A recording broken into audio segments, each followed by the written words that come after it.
अस्सलामु अलैकुम वरहमतुल्लाहि वबरकातुहू। दूसरा सिपारा सयकुल सूरह बकरा है और आयत नंबर 181 है।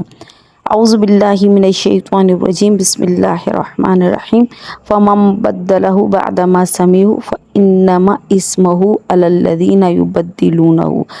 अल्लाह ताला फरमाते हैं जो शख्स तब्दील कर दे उसको सुनने के बाद तो उसका गुनाह उस पर है जो उसको तब्दील कर दे। यह आयत पिछली वाली आयत के साथ मुंसलिक है जिसमें अल्लाह ताला ने फरमाया है कि जब तुम में से कोई एक मौत के करीब उसका टाइम आने लगे तो उसको चाहिए कि वो वसीयत करे। अब वसीयत करने के बारे में मैं तफसील के साथ बता चुकी हूँ कि किन चीज़ों की वसीयत मनसूख हो चुकी है और किस बात की वसीयत करनी अब भी बाकी है। अल्लाह ताला आगे फरमाते हैं कि जो शख्स तब्दील कर दे वसीयत सुनने के बाद, यानी जिसको वसीयत वो कर रहा है मरने वाला और वो सुनकर उसको तब्दील कर दे, फ़इन्नमा इस्मुहु अलल्लज़ीना युबद्दिलूनहु, तो उसका गुनाह उस पर होगा जिसने तब्दील कर दिया। भाई सुनकर वसीयत क्यों तब्दील की? मरने वाले की वसीयत थी तो उस वसीयत को कायम रखना चाहिए था, उसको तब्दील नहीं करना चाहिए था। इन्नल्लाह समीउन अलीम, क्योंकि अल्लाह ताला सुनने वाला और जानने वाला है। अच्छा, ये तो एक मसला है सूरत। इस सूरत में जब गुनाहगार कौन हो रहा है? वसीयत सुनने वाला है। अब दूसरी मसला है सूरत सुने। फमन खाफा मिन मुहसिन जनफिन, जिस शख्स को डर हो कि वसीयत करने वाला तरफदारी कर रहा है, एक तरफ ज़्यादा झुक रहा है, किसी की हक तलफी हो रही है, और इस्मन या फिर कोई गुनाह हो रहा है, गुनाह होने की वजह से कोई यानी किसी तरफ ऐसी वसीयत जारी है जो कि गुनाह की तरफ लेकर जा रही है, फ़इस्लाह बैनहुम, तो दोनों के दरमियान इस्लाह करवा दे, फ़ला इस्मा अलैहि, तो अब उस पर कोई गुनाह नहीं। इन्नल्लाह गफूरुर रहीम, बेशक अल्लाह ताला माफ़ करने वाला और रहम करने वाला। अब मसला सूरत को समझें। एक शख्स वसीयत कर रहा है लेकिन उसने वसीयत मरते वक्त की है लेकिन जो उसने वसीयत की वो गलत की है। मिसाल के तौर पर या तो वो वसीयत कर रहा है कि किसी अपने वारिस को महरूम कर रहा है, या वो कोई गुनाह वाली वसीयत कर रहा है, यानी वो कह रहा है कि मेरे माल को नौज़ुबिल्लाह किसी गुनाह में लगा दें, या फिर वो कुछ और कर रहा है। तो इस सूरत में वसीयत सुनने वाले को चाहिए कि कोई अच्छी सी वसीयत उसकी तरफ से कर दे और मामले को सही कर दे, यानी अपने तरफ से बढ़ा कर उस चीज़ को सही कर दे। मरने वाले की वसीयत पर पूरा पूरा अमल ना करे कि बेशक इसमें फ़ला इस्मा अलैहि, उस पर गुनाह नहीं है। उस सूरत में गुनाह था जब उसने सुना वसीयत को और वसीयत को तब्दील कर दिया और उसके मरने वाले की वसीयत के मुताबिक पूरा पूरा अमल नहीं किया, क्योंकि उसकी वसीयत जायज़ थी, जायज़ वसीयत करके मरा है वो, और उसकी वसीयत सुनने वाले ने तब्दील कर दी तो वो गुनाहगार है। लेकिन दूसरी सूरत में उसने वसीयत ही गलत की है तो वो गलत वसीयत को पूरा नहीं करना है, बल्कि उसकी वसीयत को तब्दील कर देना है, इस्लाह कर देनी है। इस तरीके के साथ उस पर कोई गुनाह नहीं है और अल्लाह ताला माफ़ करने वाला और रहम करने वाला। लेकिन ये मैं पहले भी बता चुकी हूँ कि ये आयत का हुक्म जो है वो मनसूख है। मनसूख इसलिए कि क्योंकि मीरास की आयत अभी नाजिल हुई नहीं थी, तो इसलिए ये बात कही गई थी। लेकिन उसके बाद जब मीरास की आयत नाजिल हो गई तो ये हुक्म मनसूख हो गया।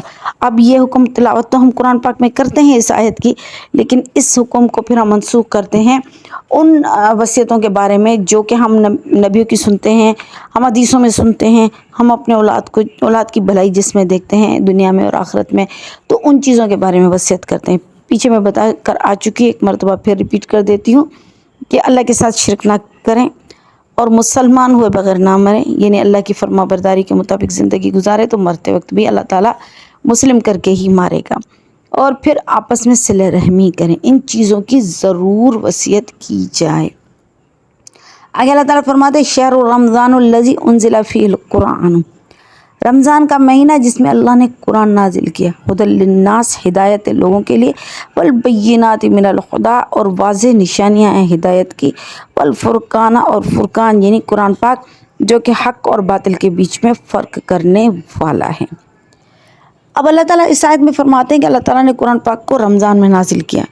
हालांकि कुरान पाक तो 23 साल की टाइम पीरियड में हुआ है, 22 साल हैं और कुछ महीने, तकरीबन 23 साल के टाइम पीरियड में कुरान पाक नाजिल हुआ है। फिर अल्लाह ताला ने कैसे कह दिया कि कुरान पाक अल्लाह ताला ने रमज़ान में नाजिल किया? इसके बारे में डिटेल के साथ हदीस में आता है कि कुरान पाक को लोहे महफूज में रमज़ान में शब कदर किया था। इन्ना अंज़लनाहू फ़ी लैलतिल क़द्र, बेशक हमने इसको लैलत कदर में नाजिल किया था, यानी कुरान पाक को।